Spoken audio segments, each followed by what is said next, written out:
Institute. So today I will be talking about artificial intelligence for mapping, or what we coined as the AI for mapping, as well as ASTI's space technology and disaster management efforts and services.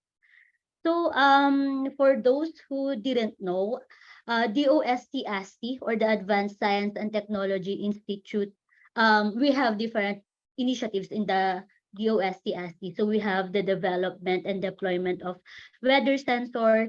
We have a platform where we have data for these sensors, for these weather sensors, where we can access them in near real time. So we also established a facility to support the storage and computing needs for disaster risk reduction and management initiatives all around the Philippines. So we also provide critical infrastructure or Earth observation data for extreme weather and disaster events to mandated agencies in the Philippines. So another effort of DOST-ASTI is that we release artificial intelligence based maps for extreme weather and disaster events. So in 2016, we delved into this space race through the establishment of the Pedro Center. I will talk more about this later. So we also have the Datos project and the Sarwise projects. And this one, if you can see my screen, ASCII has three strategic programs that captures the projects that we are currently developing in the OST-ASCII. So we have the Expand program, where we build on the critical science and technology infrastructures and facilities, um, where we maintain and enable scientific research and large data uh, transfer to be carried out. So this includes the Preginet, if you know the Preginet. We also have the core, the high performance computing, also the science cloud and storage facility. So we also have the ERA, or the emerging research and application. We have the space technology. So our goal for the ERA is to derive value from space technology or from satellite images, and we increase the adoption and use of these space-related data sets in the fulfillment of the government mandates and functions, as well as the general public services. So lastly, we have the ESIP, or the Intelligence Systems Initiative for the Philippines. This program aims to put up the first intelligence systems laboratory of the Philippines, among others. And here are the space science and technology applications that are housed or currently housed under the DOST-ASCII. We have reiterated to our stakeholders, to our clients, and to also the government agencies all around the Philippines that we have officially signed the Memorandum of Agreement on the transition of these SSTAs to the Philippine Space Agency. So we signed it last April 25, 2022. So both agencies will now continue to collaborate and together facilitate the smooth and or the smooth joint operation of the Pedro Center, the Datos project, as well as the Sarwise and the GRASS project. So these are currently maintained under the DOST-ASCII, but we will fully transition these initiatives to PhilSA next year. So first, we have the Pedro Center. For those who still don't know what the Pedro Center, it stands for the Philippine Earth Data Resource and Observation Center, or the Pedro Center.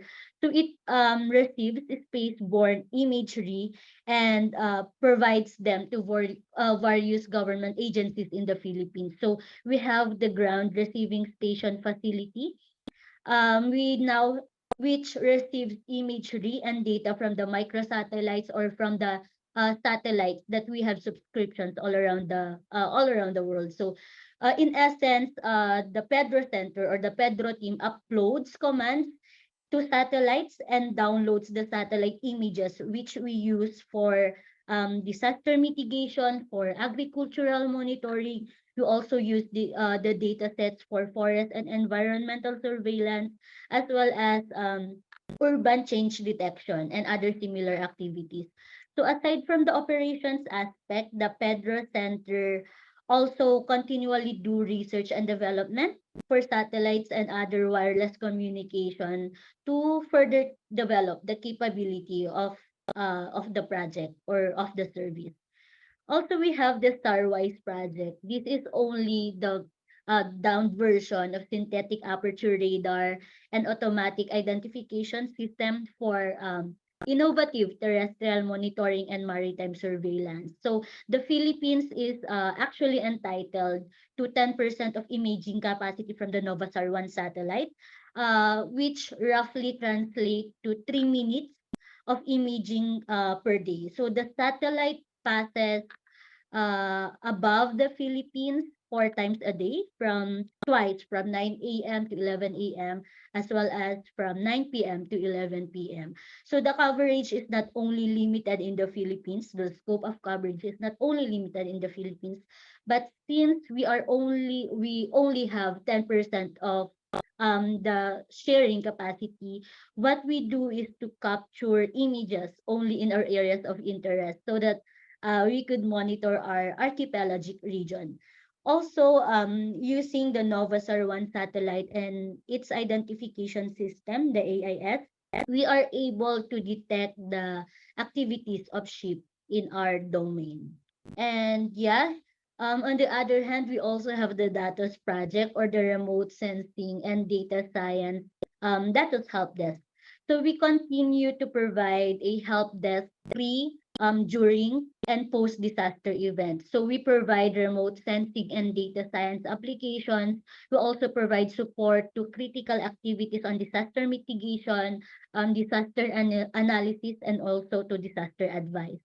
Also, DATOS is intended to complement the disaster management related initiatives of other government agencies. So part of our objectives is to coordinate and collaborate with mandated agencies in validating the accuracy and acceptability of the maps or the DATOS output that we share to other agencies and the local government units all around the Philippines. So this is for their disaster management policy and also decision-making support. And these activities from the Starwise, from the Pedro Center, from the Datos Project, require on-demand access to the currently available ASTI's computing and archiving research facility or environment, or the core service, and also the Pedro Center. So we have the computing and archiving research environment. Yeah, it's core for data archiving, high performance computing, and also science cloud. So presently, the core facility offers its HPC, data archiving, and science cloud services for free. So it caters to diverse users like researchers, meteorologists, weather scientists. We also cater to climate researchers, marine scientists, and students from different institutes in the Philippines. So yeah, that's the core facility for us. And we also offer the MASID program or project. MASID relates to a computer implemented method of monitoring weather conditions all around the Philippines. So essentially, MASID takes care of the weather sensors data in the Philippines. So in case of weather events, we'll know the amount of rainfall in a certain area where the sensors is located, and we will be able and we are able to actually monitor the water levels in areas around the Philippines.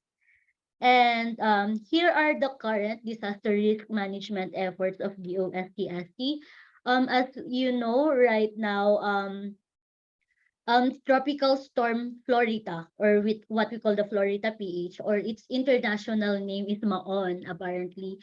And it is the Philippines' sixth tropical cyclone for 2022, and it is currently lashing the northern Luzon in the Philippines. So it made its landfall in the province last Tuesday, and it actually brought torrential rainfalls and strong winds in most parts of the northern Philippines.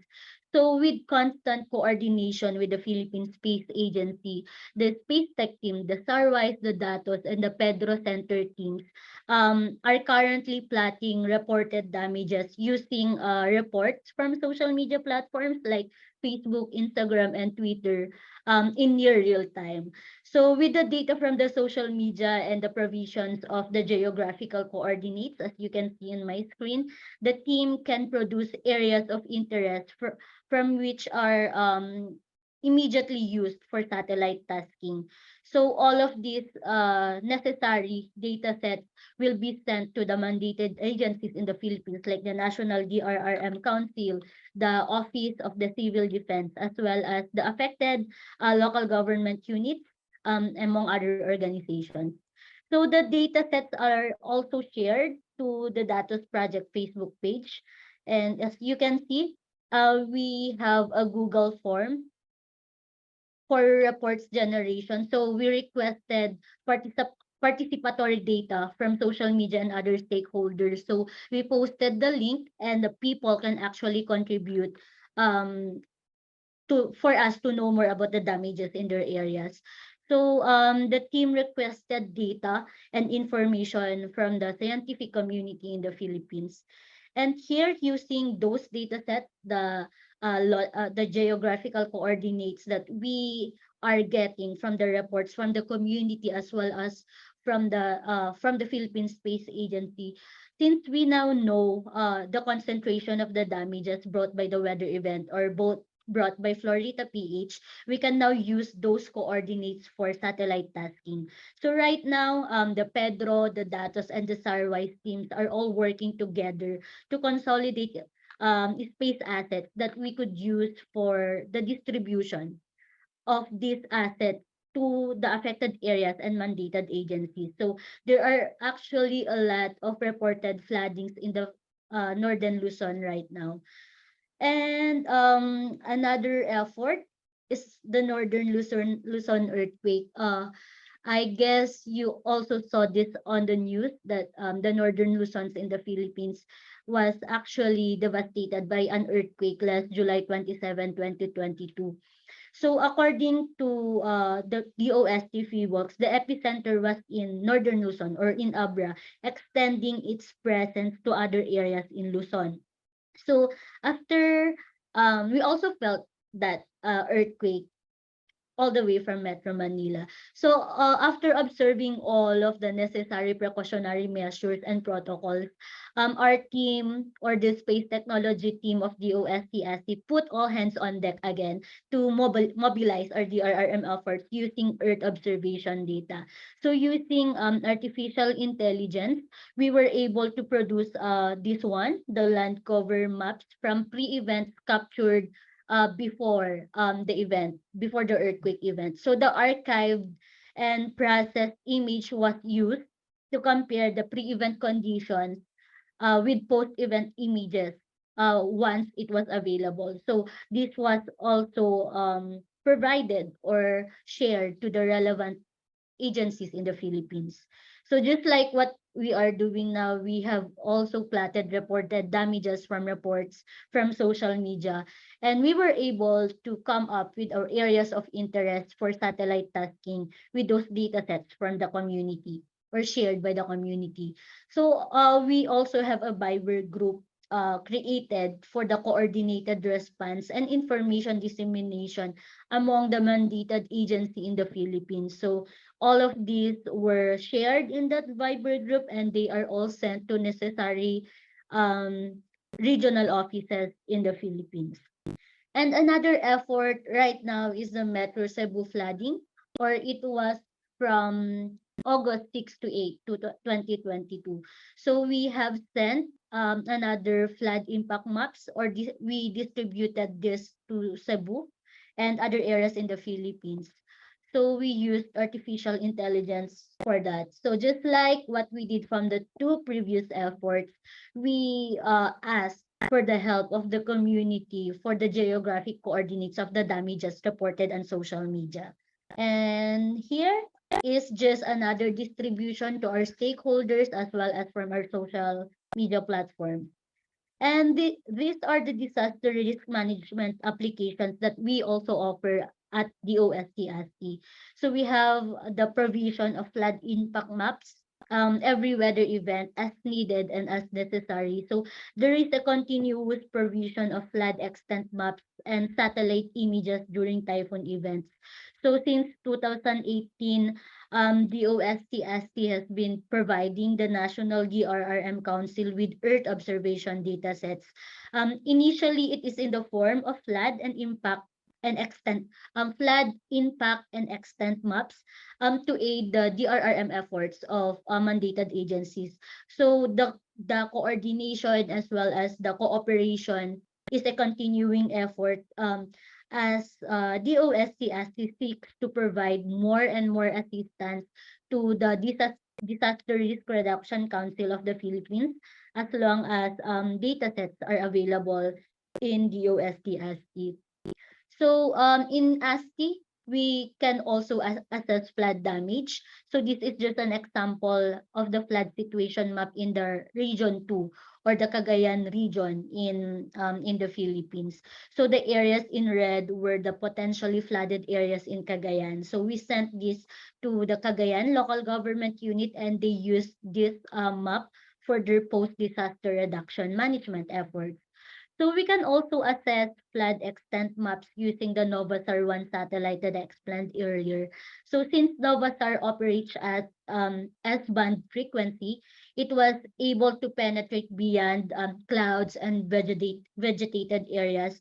So it was able to detect possible flooding in croplands along the Philippines.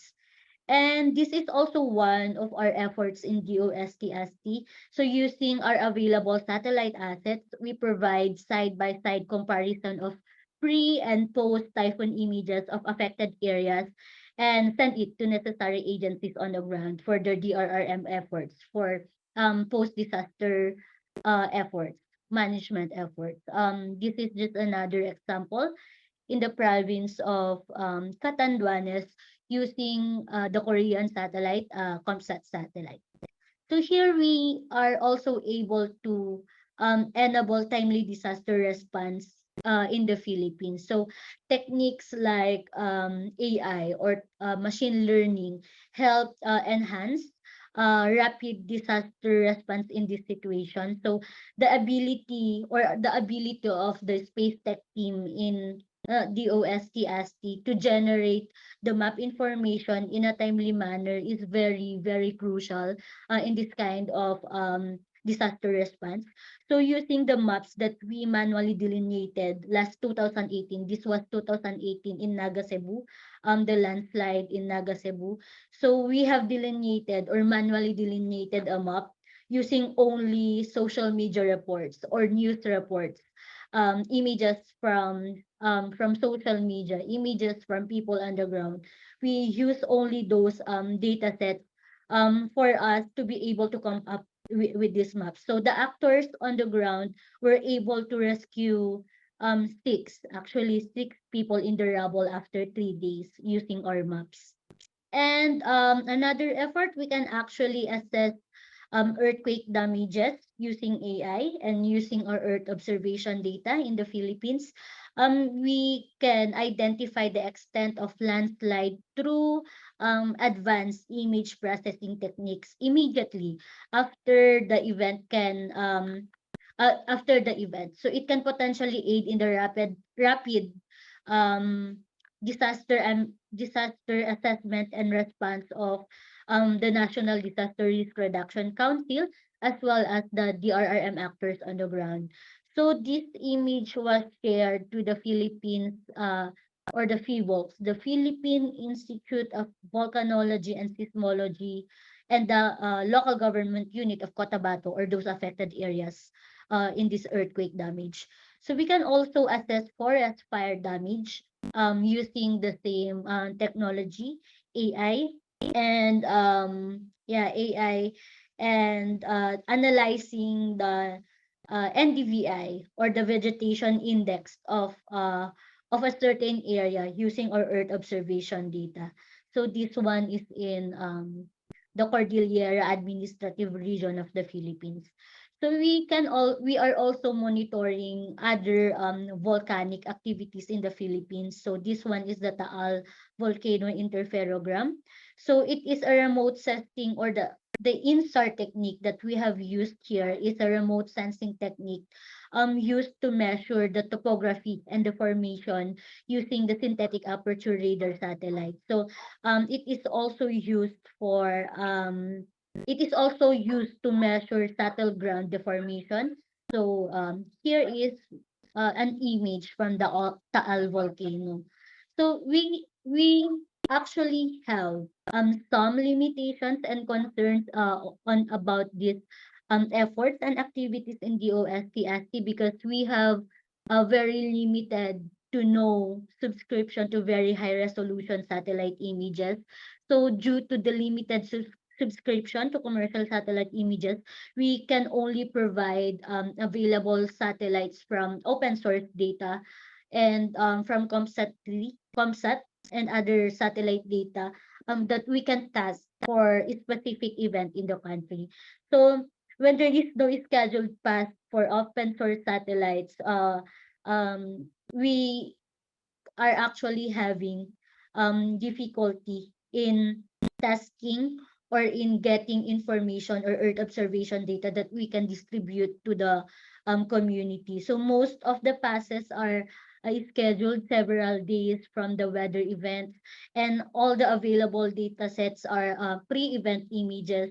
So we can still use those pre-event images to compare the pre-event conditions of our areas of interest. So as soon as we have the data sets or the available data sets from the recent satellite tasking or satellite images, we are now able to compare the pre and post disaster management efforts of the agencies on the ground. So we can share those images immediately to the concerned agencies or to the mandated agencies in the Philippines.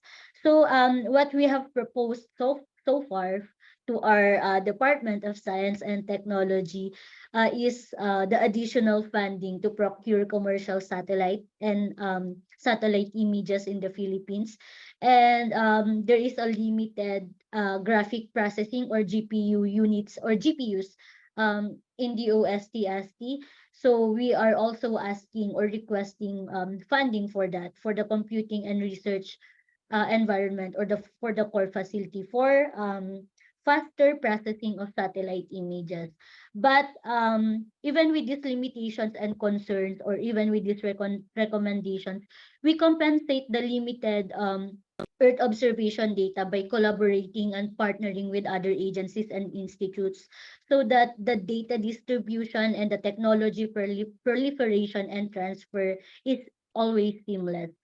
So here, for us to proliferate our technologies, we make sure to forge partnerships with academic institutions, with government agencies, with researchers from other non-government agencies, so that they too will know what we do in the OST-ASCII. So we also train them using our AI developed technologies through our artificial intelligence for Earth observation um, training series, or the AI for EO training series. So we also do other capacity building activities like the provision of continuous support to their remote sensing, geographical or GIS, and data science needs and requirements. So we provide this RS, GIS, big data, and artificial intelligence support for free to other agencies. And also all the past and present DOST projects and services listed on my screen are using the core facility for their computing and data archiving needs. So as well as the Preginet for their network. So all of these data sets can be accessed in DOST ASCII and are distributed to our stakeholders. And we also have our data distribution platforms like the SEA-HAZEMON portal, where our partner agencies can actually control where the Novosar 1 satellite can capture images through this portal. So by providing details, the modes of interest, the areas of interest, users of the portal can submit their task requests to our team, and we will be able to provide them the necessary images or satellite images that they need for their monitoring or research and development activities. So we also have the space data dashboard. This one is now under the Philippine Space Agency, but we offer the following publicly available data, um yeah available data to the public. So we have the air quality, water quality, night lights, and also the flood situation maps that I was able to show you earlier. And also the data, another data distribution platform is from the JORIS PH or from the FIWOX.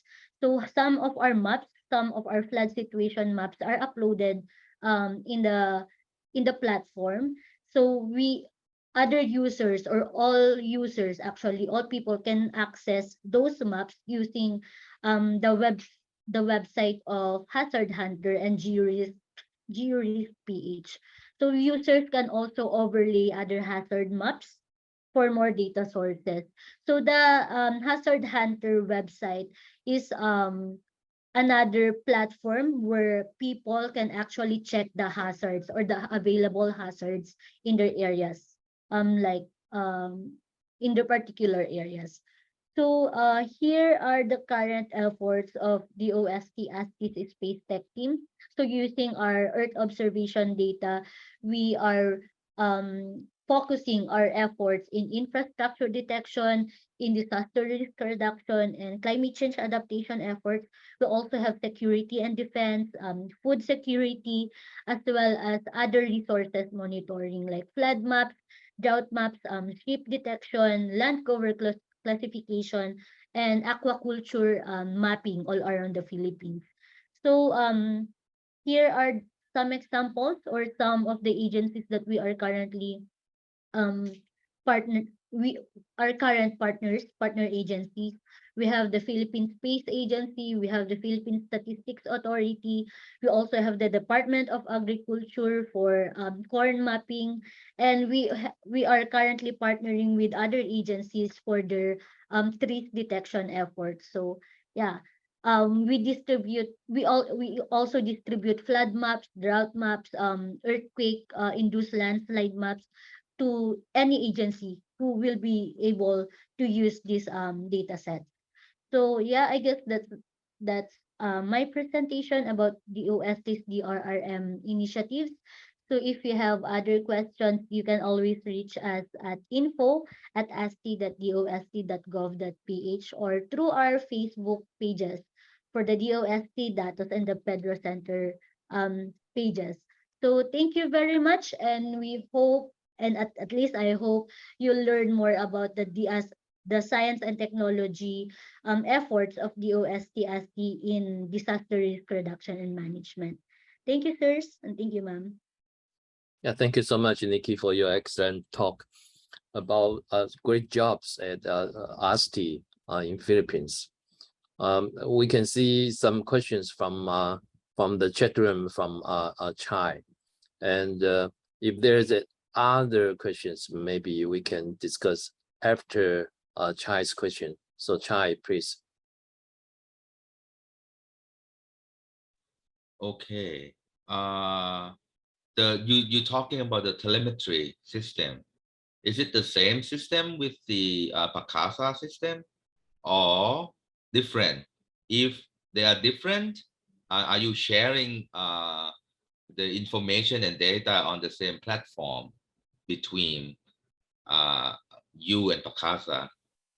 And the second question is that the flood map, can you do the depth of the flood map as well, or just the extension of the flood?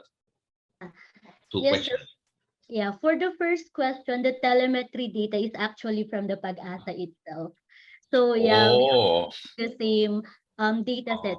oh, As a background, sir, the OST ASTI or the ASTI and Pag-asa are both under the Department of Science and Technology. So we share ah, technologies to each other. Also, the flood maps, we always share this to Pag-asa because they are the mandated agency tasked for the flood mapping as well as the distribution of weather sensors or weather data all around the Philippines. So Okay. for the second question, I'm so sorry. Can you repeat the second Well, question the again, flood please? map, when you produce the flood map, The flood depth. Yeah. do you have the depth of the flood as well, or you only have the extension of the flood? Yes, sir. For the OST ASTI, we only have the flood extent maps or we only have the flood extent delineation.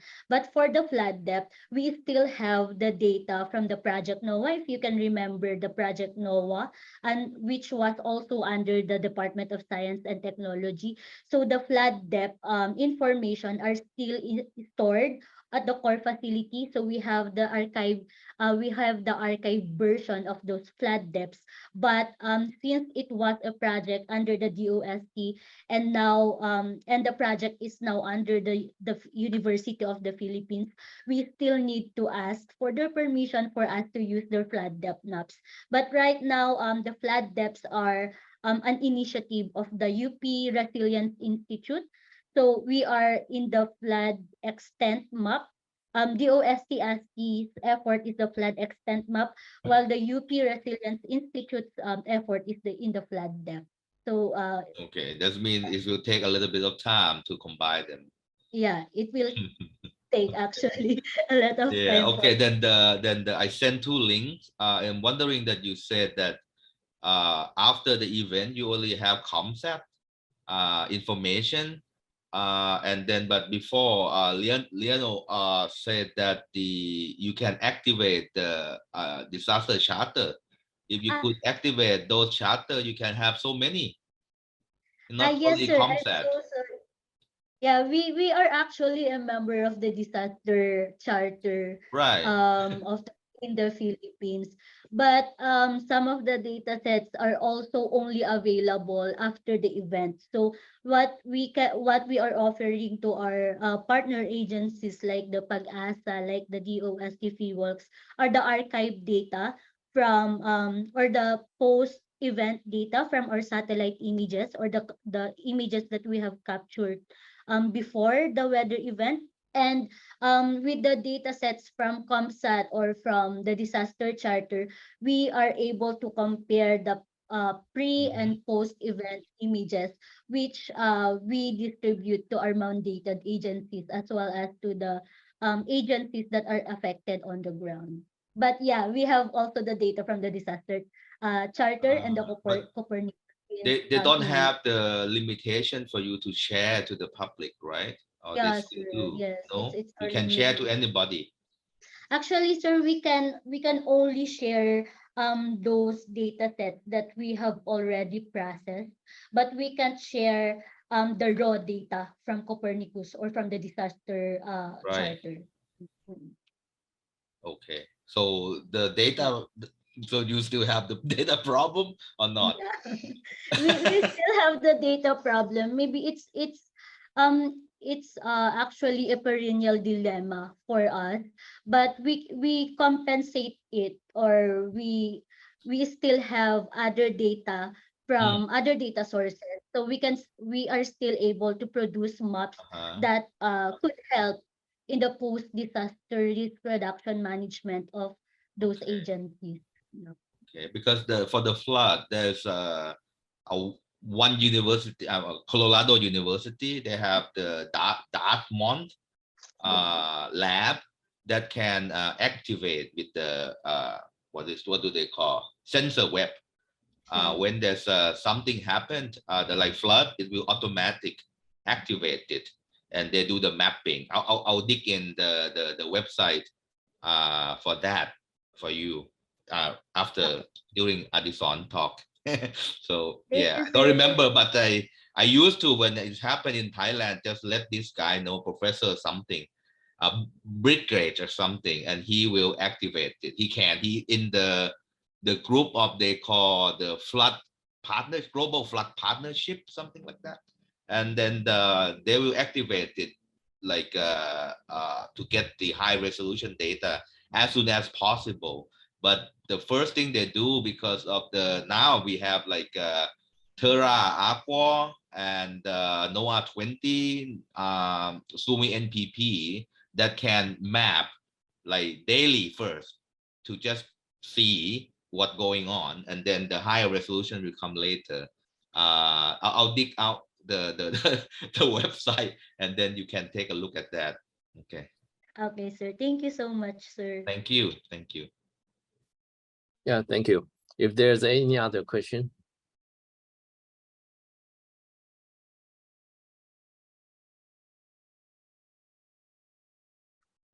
If not, I think it's a very, very welcome for ASTI. Maybe we need your help to share in the future events, in the future APAN meeting about such case studies. I think that would be very helpful for the community in Asia. The other thing is that we also believe that it's valuable if there's tools from your case study for example, the flood mapping analysis or flood mapping generation tools could be shared when it's ready. I think that would be also very valuable for the community in Asia in the future. Or if you need any support, maybe from this working group, we can engage some, for example, the application development team from different countries to work together. That would be also possible. Yeah. Anyway, the collaboration is open from this working group, and of course there will be the data sharing issue. We could discuss later by Chai.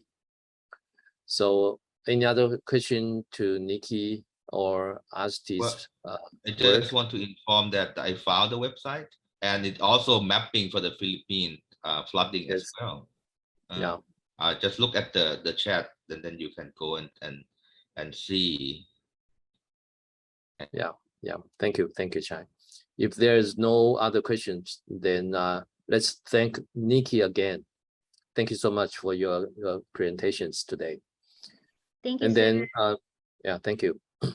The next speaker will be Adisorn about SEA-HAZEMON. So Eddie, the floor is yours. Go ahead, please. Hi, good morning. Can you hear my voice? Yes. Okay, let me try to share my screen. Yes, please. Okay, I think I start sharing my screen already. Can you see my slide on the screen? Yeah. Okay, so here we go. Be full screen, please, like in the slideshow. Yeah, I did that in full screen already. It's not the full screen yet. Well, it's 2 slides showing at the moment. I think they are just swapping. Okay, let me try. I think they try to. Okay.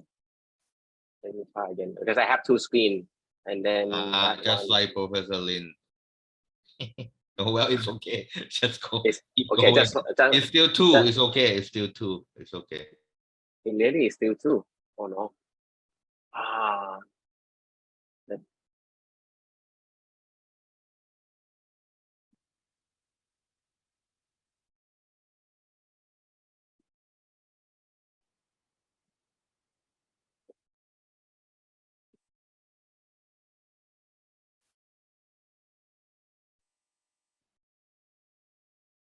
It's still 2 or they have 1? Dr. Chai. We see still 2 slides on the screen, but sorry, 2, still 2. I don't know. It's fine. Keep going. Is that 1 now? Yeah, okay. now it's 1. Okay. Okay. So sorry for some technical problem. Okay, so good morning, everyone. My name is Adisorn Lertsinsrubtavee. So I'm a full-time researcher from Interlab AIT, and also I'm also associated with the Thailand as well, and then working with the RENS community, right? So today I'm gonna present what we are doing here in terms of Thailand, right? We are working on the project called SEA-HAZEMON, which is active forest fire and haze modeling platform. So first of all, I would like to, this is my great pleasure to join this working group. This is my first time. Normally I join APAN regularly, but normally I join in IoT working group, and also sometimes joining with the open data working groups as well. But this is my first time in this. It's my honor to be here as well. And okay, let's jump to about, so what about this talk? So today, the talk will be cover some background about what kind of motivation background from the project that we are working on. And I will give some introduction, brief overviews about the platform that we have been built about 4-5 years already. And we're showing some use cases with deployment with how we are working with our partner in inland communities, and then the local partner in Thailand as well. And another highlight for this today is about some use cases about the active forest fire alert that we start doing this service this year. And finally, we do some kind of wrap up and the next step, what kind of next step dimension we want to do in the next few years. Okay, so let's go to some introduction a little bit about forest fire. I think everyone knows about this disaster already, right? So forest fire become like the hot topics at the moment. Eventually, in Southeast Asia this year, we don't have much report of forest fire because of monsoon and storm and so on. But however, in Europe, it's not the case, because now like many countries in Europe, like France, Spain, Italy, Portugal, my friend there, they have a lot of sufferings about this forest fire and climate change. And if we look into more closely, right, about the climate change and the forest fire, they are quite very directly related to each other. So the forest fire happens, like then a lot of emission happening, like CO2, air pollution that heating up the atmosphere, and then CO2 can increasing the temperature overall in the global and in many countries, and that it become like the weathers and the condition become the hotter, drier, and that being the acute resources for the create another loop, the forest fire, and that keep is going out. So in the next few years, if we don't do anything with that or try to stop mitigate this kind of action, so I think the climate change become more worse in the next couple of years. So that's why the forest fire mitigation could be some kind of urgent that we have to looking on, and then try to propose some, as a researcher, we could propose some solution and try to help how to save our world together. And looking around to the some literatures and some existing tool, right, what we have using like for a couple of years. So and this is kind of from my preliminary study, right, on and then with some support from our partners as well. So from Dr. Chais as well. And this is kind of the existing solution that I can find. The first one is a classic one, which is using the human, right, and the forest fire officers or the volunteers doing kind of survey, right, to checking where surrounding what is the forest fire happening in the areas, mountains or forest area. Of course, this is quite good in terms of accuracy, right, because the human judgment, human brain, they can found the forest fire and get reported. But of course, there are so many drawbacks and some limitations, and of course, the leaks. So we have to send the people to the leaky area, which sometimes we don't know that they're gonna how harmful of that. So that's leaks to the human is really, really important. And the coverage area is still limited because the forest area or mountain area are quite large. So it is quite impossible to get the people to cover all the areas. And data reliability is still question, because with the human base, right, we still the data formatting is still on the paper base. So we don't have kind of digital format to make this data more reliable and available. So that's still a lot of work to be ongoing. So satellite-based data, which has been widely used. So, and then I think everyone knows about the satellite, right? This is like some example from firms, platforms, which is recording the hotspot, right? So we use this one a lot to checking where forest fire happens or wildfire happens, the hotspot happens, using the the sensor equipped on the satellite NOAA or MODIS. So for that, it can detect the data in wide area, overall area in the world. However, the data availability is still been limitations because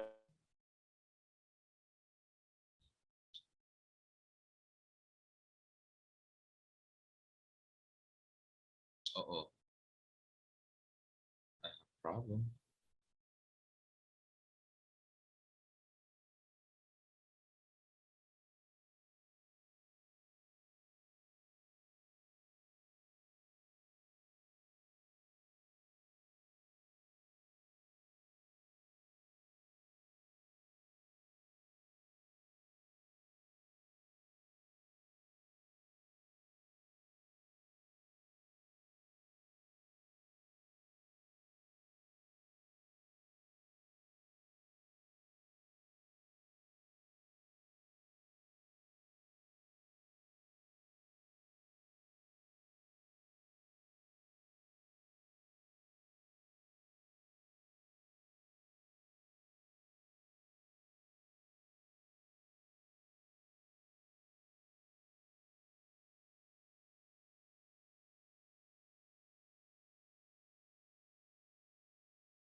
What happened?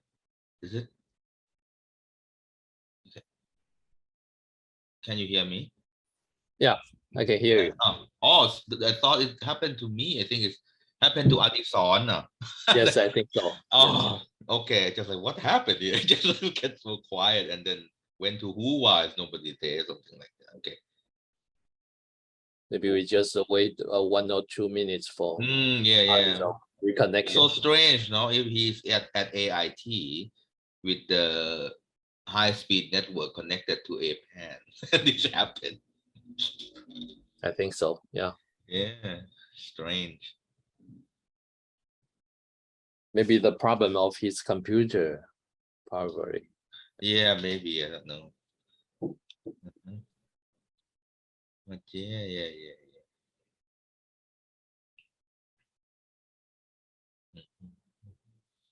But you know Adisorn before, right? Yeah, I know Adisorn before. He is a student of Kanjana. He's Kanjana is his advisor.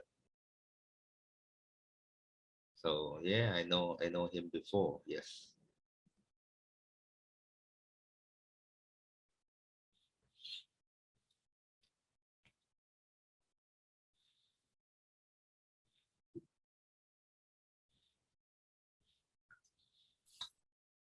Do you have email or phone? Oh, he's coming back. I know. Yeah. yeah.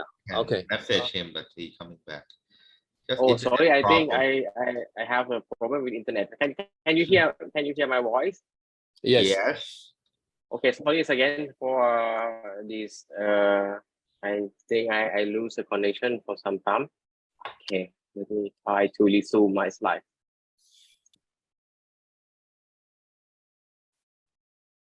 All right, can you see my screen? Yeah, but still in the 2 slides mode. Yeah. Okay, now I know the trick. Okay, now it will be one side Okay. now. Right? Okay. Go on, please. It's perfect now. Okay. So maybe I just try to wrap up a little bit then because to spend some time for this one. Okay, so now another solution is where did I lost? I don't know because I keep talking. I think I lose somewhere in the satellite, right? So okay, so the I might resume to the cameras as well. The camera solutions is good and it can cover the coverage area, right? Accuracy is also good, but they still have some limitation in terms of the environment setup. Like it requires the light of sight to have the camera have to detect, and also low light condition is still reduce the performance of the camera a lot. And also it's very costly for this one, so we cannot deploy them in more large scale. So the solution that we are looking on is called IoT and AI that we can use to build the sensor network will be more smarter. So the good thing of that, like we can, since the cost is very cheap, so we can build the sensor like 10 times or 100 times cheaper than the another solutions, and then we can deploy them in large scale. So the coverage area can be covered in many areas. And operation is good because we can do the real-time monitoring, right? And then operation for 74 hours and 7 days every day. But there's still a lot of limitation, and that researchers come to the place to improve them to be more powerful and then more smarter. So the issue is about accuracy, right? We still need to improve the quality of the sensor and also improve the smartness of the models, AI, machine learning sensor to build them more accurate.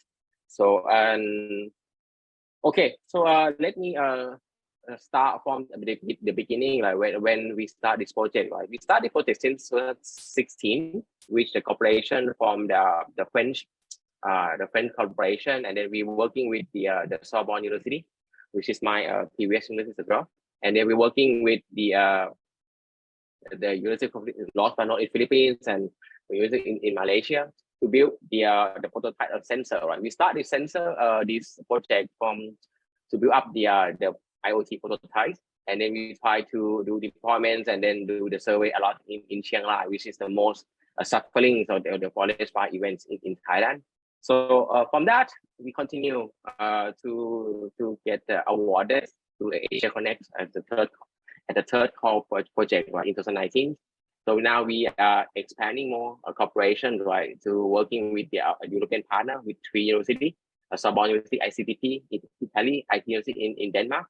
And we are working with the APAN entrance partner, which is from the Philippines, Laos, and Indonesia, and a lot of the corporation in Thailand, like Thammasat and the Dr. Chai, Singapore University, and AIT, and Thailand. So this is the main actor for this project. So the objective of the project are looking to 4 main keyword, which is the first one. We want to develop a real world field air quality sensor network that could be robustness and then accuracy. And we also want them to deploy the sensor in a large scale to capture all the events like in the sea regions. And we are adding the notion of AI, machine learning, data analytics, right, to the field to do a lot the data analytics, right, to find some a good insight to on the environmental research. And we want to do the capacity building as well. So we're joining a lot of trainings and session with in the teams of IoT technology and AI data analytics as well. So have a look at the platform. So this is the overview of the whole platform. So the platform divided into 3 main parts. The first one is about the sensor and the cloud network, and then the services application. So the sensor, we have been built like a low-cost sensor that we can deploy in many locations, in many places. But the sensor are more focusing on the air quality sensor. And in the network connection, so we have wide range of the connections that be available for the IoT. So the first one is Wi-Fi, which is more focusing on like the short communication, like residents, urban areas. And we have 4G cellular. And we have the new technology called LoRa, which is support for the long range communication. Like when we want to deploy in rural areas or remote areas, right? LoRa will be a good solution for that. And then we're building our own cloud network, right, with data visualization to analyzing the data and then provide some kind of notification when warning to the people, right, which the quality of the air is good or bad, and then we highlight them with the color, which is according to the standard AQI. And in terms of services, right, we are building a lot of try to add more services as much as we can. So the first service is about data visualization, user interfaces. We see a lot of improve, but we try to improve them more user friendly. Data analytics, we try open the data for the researchers and everyone to use our data and then propose a new model. And one of the model that we are working on is about the forest fire detection model, which is part of the data analytics services. And the new services that we add here is active fire alert. We're joining with the telegrams and RIDE platform to send the alert to the people in the field. And so if you're interested to our platform and our project, I try to please welcome to visit our platform, hazemon.in.here. Okay, let's have a look, see what we have developed so far. So the sensor that we have been developed called the Canalin. So and this is the evolution of our sensor. We starting from the prototypes and the version 2, and then we have the more stable stable devices called V2 and V4, and we have wind station, and with upgrading to the extreme environment like with the solar panels as well. So this is the range, the types of sensor that we have that matter to capture the PM, PM1, PM2.5, PM10. We have the gas sensor like carbon monoxide, carbon dioxide, CO, CO2, temperature, humidity, air pressure, and nitrogen dioxide. And we will see this is the new version that we try to integrate this sensor to our new versions. And we also have separate box for the wind station, like wind direction and wind speed. And all of them also attached with the GPS as well. So once the sensor is kind of plug and play, when you turn it on, it can report the GPS location to our systems as well.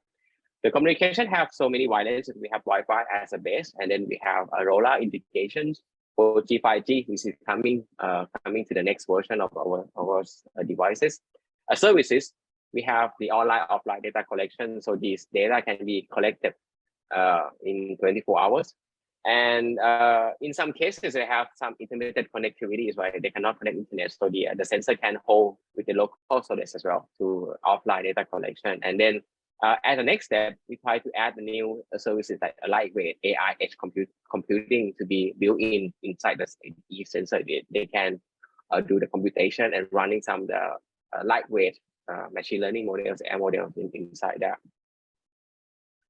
So in terms of quality, before in the process of building the sensor, right? So we are adding a lot of tests and calibration process, like either in the lab test and also in the outdoor test as well. In the lab test, we all the sensors have been calibrated with the reference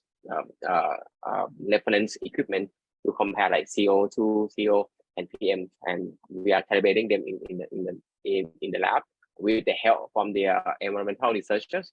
And for the field experiment, right, we are co-location test all the sensor in with the reference equipment called Beta Ray Ambient Monitoring Station, which is helping from the Air Pollution Control Department in Thailand. So we do all the sensor has to be in co-location and checking the accuracy of each data sample with this kind of equipment. So for the deployment, so far we have more than 100 nodes that have been deployed in 4 countries, in Philippines, Indonesia, Laos, and Thailand. Mostly are in Thailand, but we are still try to expand the deployment in those countries as well. So, but it's not limited to these 4 countries, but we are open for everyone in the APAN committee as well. If you want to try to get the sensor node to be deployed, just please contact us, and then we can somehow get some find some solution to help. How can we deliver this kind of expand the deployment? So the deployment can be largely classified in three areas. The first one is called in urban area. It's mostly targeting to the city center. So the focus on this one is try to measuring the pollutions like from the residential area, transportation, car combustion, like the traffic jam area. And the condition for that is that in terms of network connection is good because they are well connected with the internet connection, and we can get the Wi-Fi and 4G everywhere. And the power source is not the problem because everywhere that we have stable electricity supply for that.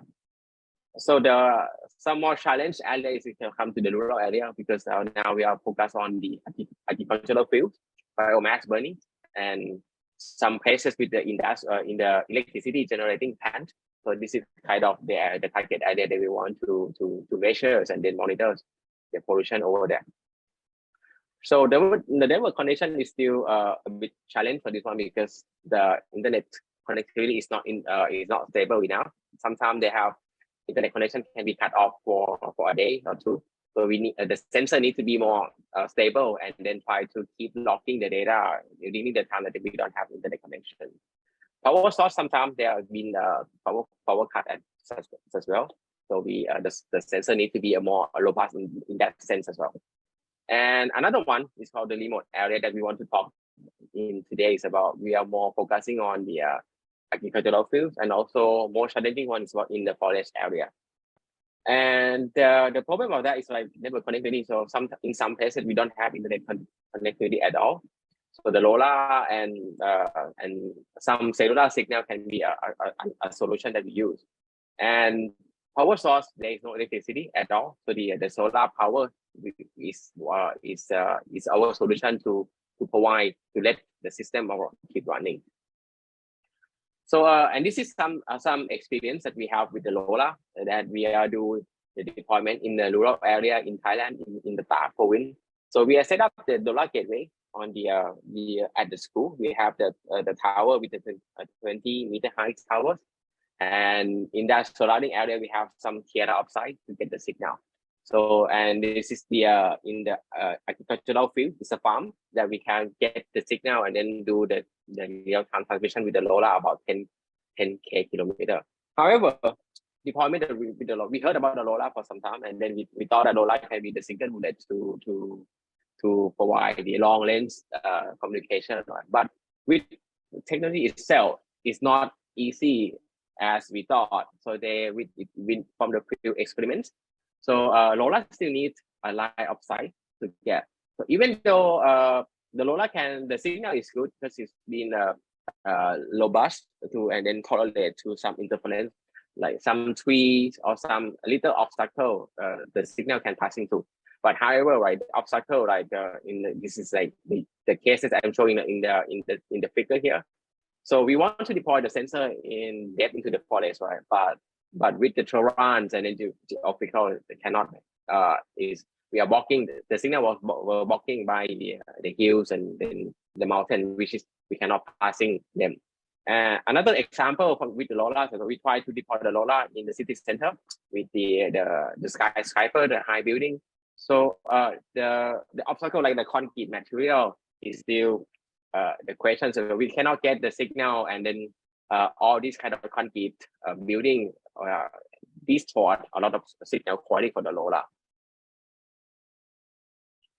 And another example, which is a big challenge that we have done last year, thanks to the team from many teams that be helping us this one, and then especially the local community from the Lertsinsrubtavee in Lamphun. So we managed to deploy a 5 node of our sensor in the heart of the forest on top of the mountain called Lertsinsrubtavee mountain, and these all these 5 locations are located about 1 kilometer above the sea level, which is very challenging because all those volunteers, right, have to be there is no road or street to that occur there. So the people there have to walk about 2-3 hours, but we carry on all this stuff and then setting up the sensor station there. So the sensor station have been deployed since about July last year, and then the system keep running about a year already. So for the connections, we use luckily we have the 4G connection there, a really low signal, but we still getting the data from that. Actually, at the beginning, we tried to working on with the LoRa solution, but since the environment is not being easy to set up the LoRa gateway, and we cannot have the TLR outside, so the LoRa cannot be deployed to get the signal in this area. So that's why we swapped to use the 4G instead. And the electricity, as I guess see, we use the full 100% green energy from the solar and the battery from that.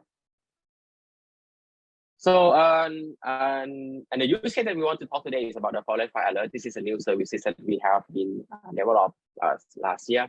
So the forest fire alert service is right. We get the data from the real field, from the real-time data from the sensor. So now the study area, we are more the first step we are focused on that in the Lertsinsrubtavee area first. We get the data from the real-time the sensor, and we have added the AI and machine learning models, which is called the Jinan engine there, and to do analyzing the data in real time. And then if we found that they are more likely to have the forest fire events in the area, right, in that particular area, so we send the alert to the lines and the Telegram platform. And those line and Telegram platform have been subscribed to our user, like the Deutschland people, and then also the forest fire authorities as well to subscribe to this one. And then once events detected. So we sent the alert to them. So today I might not talking about the model that we have been developed, right? But I can give some a brief introduction. Like the model was developed from the data set from last year data set 2021. So we got the data from the forest fire event in Park area, and then the technique that we use has been a simple supervised learning. So we try to add that more a lot of parameters like that. We have the air pressure, CO2, CO temperatures. And then we found that the most relevant parameter that been related to the forest fire is about two key parameters, which is PM 2.5 and this carbon monoxide concentration. So we use these two key parameters for detecting the forest fire. So and this is the some event that and a great example that we can. So we have the forest fire incident in the 5th April. And then the system sent the alerts in time and then warning the people that in the area, right? So then the volunteers and the villagers in the area, and then the forest fire first get the message, right? And then they went out to the area to stop the fire before spreading out. So that's kind of the story that we been triggered out, and then we want to do something more depth analysis of that. So from that event, so we are more keen to look more closely like what's happening, and then like accuracies, how a model can help the people or not. So we scope the area to the area, and then by looking to the yellow pins in the map, in the figure here, this is location of the sensor, and then we are spanning out about 5 kilometers from each direction, and I narrow down the coverage area about 5 kilometers from the sensor. And then actually would like to thank Dr. Chai. We got the data from the 2 forest fire stations, from the Ban Hong and Jomtong station. So and that the fire icon in the map is showing the reported from the forest fire, the real actual forest fire incident that's been happening during that period from 1st to 28th April. We also taking the data from the satellites as well, from VS, NOAA, but and then try to plot them in the map in the same location. So as you can see, so some data have been cut off because it is quite far, and then this is with like we are scoped to the 5 kilometers. So and this is the some lovely result that we got. So from the data set that we have about 12 days have been reported as a forest fire. So and then and then in the second column is showing like the source of the report. So the JT is from the Jomtong forest fire report, BH is from the Ban Hong forest fire, and we are using from the satellite. So and on the right hand side, and this is the result from our model, right? So the system were being sent the message, right? We counted on the message that we sent. So we are like from 12 days. So our model can match and then can send the data from 7 from the 12. And now we are looking to this data set, and we try to keep more analysis, but we haven't finished it yet. But maybe in the next meeting, I can show that result of what be the insight finding. But what I want to say here is like, as I mentioned from the beginning, like the satellite data still have a lot of limitation. So as you can see from this lovely result, we see that most of the fire detection have been reported from the people, the humans, and then the satellite can detect in some locations, some places, not all. So what I can say now, because the forest fire in Thailand, they are not a huge fire or bushfire like in Australia or in Europe, but the satellite data cannot detect all the events. So we still need a lot of another solution. Like now we use the human, right? And we also use the IoT. Actually, our sensor, our IoT can detect more data as well. So on those, we need to do kind of balancing and then try to integrate more data and then more to improve some kind of these mitigations as well. So this is what I want to say here. So I think I might be this is my last slide, and then try to wrap up what we have been done so far. So as I say, the IoT solution is quite new, and actually I'm from the computer science and then from the engineering. Like we are not being expert in this like the forest fire and environmental, but we try to improve them and then propose a solution to being alternative. So a lot of things have to be improved. We have a long way to go. It's not about being 2-3 years we can have a single bullet to solve the solution. Right? So we have a lot of improvement. We need a lot of improvement. So the first improvement is about the model. So we need more understandable, more knowledge, more insight, and that we need more input, like more parameter. Like as Dr. Chai keep telling me that okay, we need to add more wind information and another CO2 temperature and some photo taking from the cameras as well. So all these have to be integrated to the platform and then training to the model, to the AI and machine learning stuff. And more observation, we need that as well. So we found that many projects have been run 2-3 years or 1 year, and then the system can be run about a few weeks, and then we keep it on. But the challenge is here. We have to do a long-term measurement, long-term observation, right? So we need to keep monitoring the system, like and keep it run like a year or more than that. And we need more precise ground-truth data as well. Like we have a satellite as a base, but as I said, as an example that we show, the satellite data is not big enough. So we need another actual event to train our model to be more smart and more effective.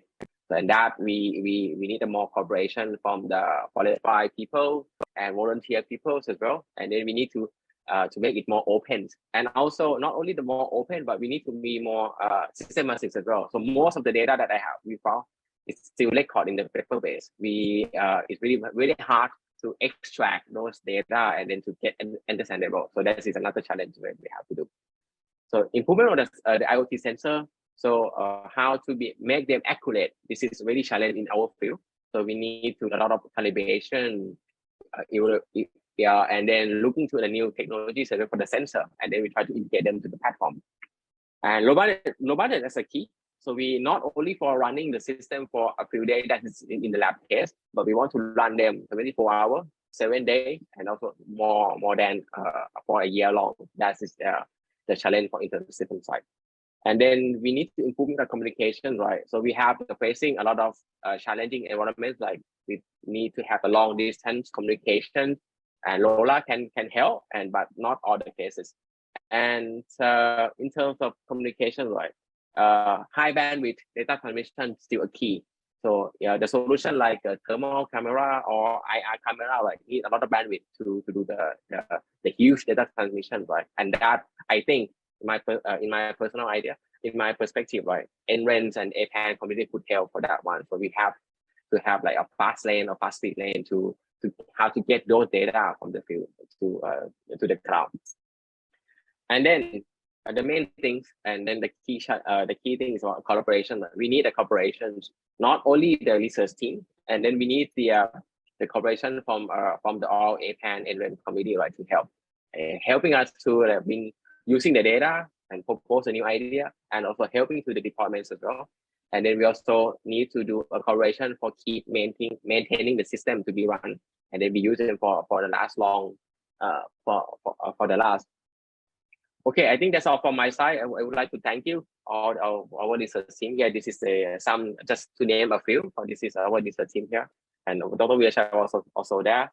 And then this is all the partner that we have been so far, and then supported for along the way. So thank you very much, and then keep in touch, and then we will have some new research result to share to the group.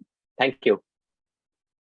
Thank you so much, Adisorn, for your great talk. I didn't see any question from the chat room or any hands raised. If there is any question to Adisorn. Not the question, but Ken not here. Just the NICT, they're also having the system that Ken gonna talk about. the communication, the wireless communication with the high speed that they could do with the, well, they're developing. So because NICT using the video, not just the photo, to run their AI algorithm. So, but I don't know that so far how well it is now because Ken not here. So, but we have been discussed that because NICT show that, and then I think it can be tested in Thailand. That's what I told him, that we can. So with the cooperation that they are collaboration that NICT and NECTEC in Thailand already have. So Ken asking his student now at a lecturer in Lat Krabang University to share the equipment. So it will be tested up north, and then we'll send data back to try to send data with the IP camera, just low cost camera, to NICT and see how well the algorithm that Ken and the team using to monitor a volcano, or I don't know, a snow, what he says, snow and volcano, will help out with the smoke detection, but need example. I mean, need the example of the need data to test, but we don't have that for him yet. But the equipment is already, the system already sent to Jelapakon University Computer Science Department that they will test it out. So we'll have to wait and see.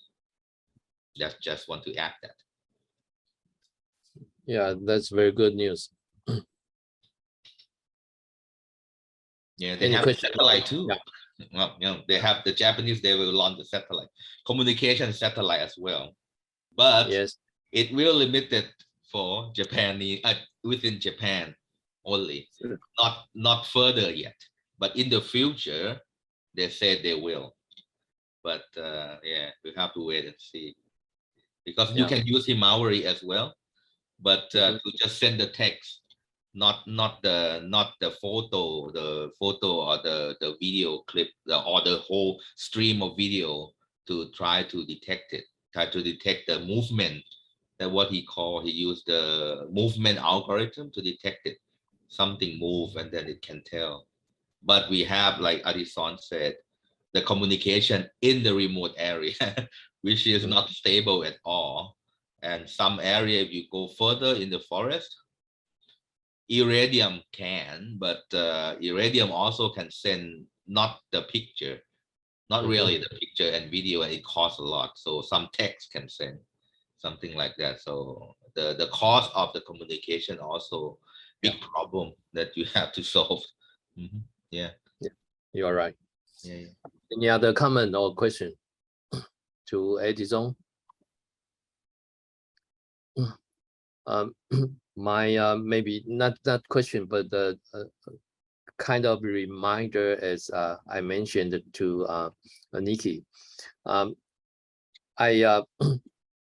I would like to follow up on the project from Adisorn's the fire monitoring projects, and maybe in the future we could have more details about this project, and also if when the time is ready, maybe there's some data tools or knowledge could be shared from your work, from your project in the future.